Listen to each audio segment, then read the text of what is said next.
यो धाने त्यो धानिन्न त्यो धाने यो धानिन्न समस्याको जति बिति छ यसलाई ठाडो लाउने तर आजसम्म हेर्नुहोस् ठाडो नबनाउ न यार एसीले के गरायो यार ढोकिदियो एकचोटि त्यसलाई विश्वकर्मा बाबा के को विश्वकर्मा बाबा हो मेरो बाइक बाबा तपाईँले भिडियो बनाउन क्या है किन बनाउने भिडियो मलाई त्यस्तै लाग्यो होइन होला हो के नगरोस् के त्यसै फेरि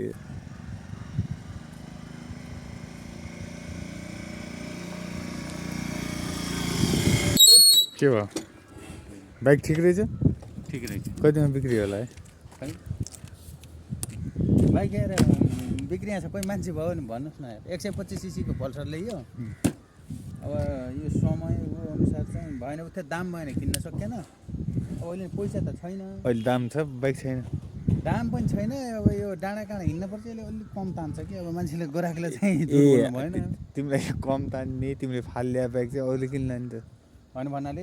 यो उसमा चाहिँ पिचमा चाहिँ ठिक छ कोच्चीमा चाहिँ अलि सुइटेबल छैन कि बहुत सुट गर्छ रातो र कालो छ कलर चाहिँ राम्रो छ कतिमा बेच्छु होला भन फ्याट नगद क्यास दियो भने त 1,50,000 मा प्याट्ट दिइहालिन्छ 1,50,000 मा नयाँ आउँछ यार होइन कि 22 मोडल हो 22 मोडल हो 1,50,000 मा अनि पुरानो बाइकले त्यति महँगो भन्ने यार तर मैले बाइक बेचेर बरु चाहिँ बाइक नकिने गाडी हिँड्ने र एउटा राम्रो क्यामेरा र ल्यापटप किन्न पर्ने छ कि साइकलमा हिँड्ने बरु साइकलमा पनि ठिकै छ टाटा जाँदा गाडी यहाँ गइहाल्ने क्यामेरा अब उता बोकेर हिँड्छ अब क्यामेरा अलि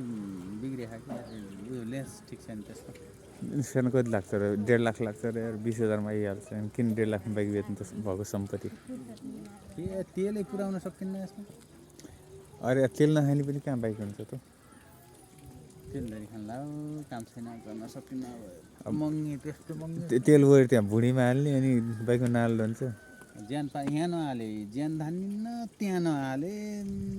यो